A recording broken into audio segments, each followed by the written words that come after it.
Hello, good morning dear student. Class 12th की रसायन में आप सबका स्वागत है। मैं एएन त्रिपाठी आप लोगों को जैव अणु के अंतर्गत कार्बोहाइड्रेट नामक टॉपिक पढ़ा रहा था। कार्बोहाइड्रेट, जैसा कि हम लोगों ने कार्बोहाइड्रेट का परिचय पढ़ा, कार्बोहाइड्रेट का वर्गीकरण पढ़ा। कार्बोहाइड्रेट के वर्गीकरण के अंतर्गत हम लोगों को केवल मोनोसैकेराइड को पढ़ना था। मोनोसैकेराइड का विस्तृत वर्णन किया, जिसके अंतर्गत हम लोगों ने ग्लूकोज तथा फ्रक्टोज को पढ़ा। आज हम लोग कार्बोहाइड्रेट के महत्व को पढ़ेंगे, इम्पॉर्टेंस ऑफ कार्बोहाइड्रेट। कार्बोहाइड्रेट हमारे दैनिक जीवन में किस प्रकार उपयोगी है।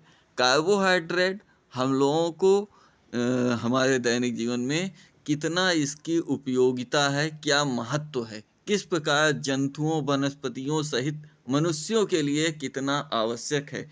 जैसा कि हम लोग कार्बोहाइड्रेट हमारे लिए एनर्जी गिविंग सोर्स है, एनर्जी देने वाला पदार्थ है हमारे भोजन में। यह हमें एनर्जी देता है। यह रोटियां, चावल, आलू इत्यादि पदार्थों में सर्वाधिक मात्रा में पाया जाने वाला पदार्थ है। तो पहला महत्व इस कार्बोहाइड्रेट का देखते हैं। कार्बोहाइड्रेट पौधों जंतुओं दोनों के लिए आवश्यक है। पौधों के लिए भी बहुत आवश्यक है, हम जंतुओं मनुष्यों के लिए भी कार्बोहाइड्रेट आवश्यक है। यह हमारे भोजन का एक बहुत बड़ा भाग है।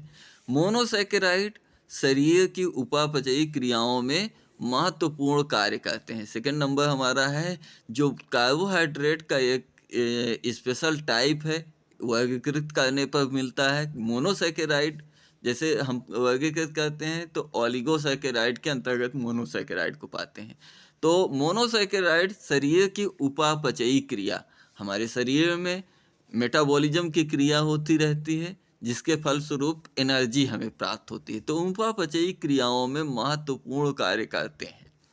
थर्ड नंबर है कार्बोहाइड्रेट शारीरिक ईंधन के रूप में कार्य करते हैं। हमारी बॉडी के लिए ये ईंधन प्रदान करने का कार्य करते हैं। यदि कार्बोहाइड्रेट ना हो तो हमारी बॉडी में एनर्जी कहाँ से मिले। तो एनर्जी किस प्रकार से मिलती है, एनर्जी के लिए यह हमारी रिएक्शन रही C6H12O6। यह ग्लूकोज फ्रक्टोज में से कोई सा हो सकता है, प्लस 6O2 जो हम लोग श्वसन की क्रिया में ऑक्सीजन लेते हैं, दोनों परस्पर क्रिया करते हैं, 6CO2 plus 6H2O plus energy बनाते हैं। ये 6 अणु कार्बन डाइऑक्साइड का, 6 अणु H2O का, और ऊर्जा, यही ऊर्जा हमारी बॉडी को मेंटेन करती है, हमें चलने उठने बैठने बोलने की क्षमता प्रदान करती है। फोर्थ नंबर है कार्बोहाइड्रेट कोशिका भित्ति का संरचनात्मक घटक होते हैं।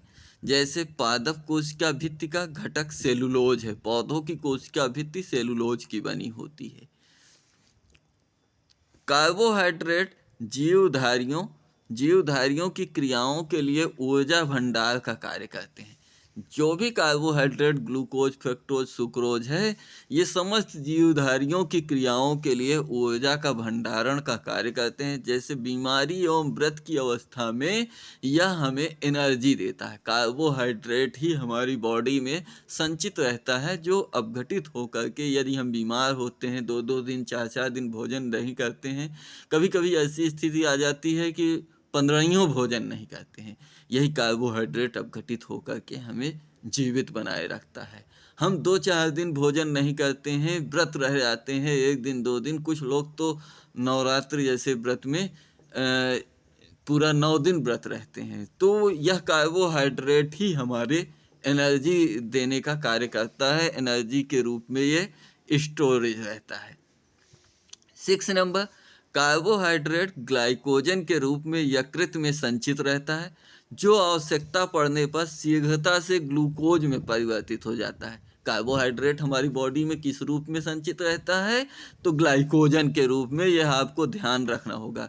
कार्बोहाइड्रेट हमारी बॉडी में कहाँ संचित रहता है, यकृत में। आवश्यकता पड़ने पर शीघ्रता से ग्लूकोज में परिवर्तित होकर के हमें एनर्जी प्रदान करने लगता है।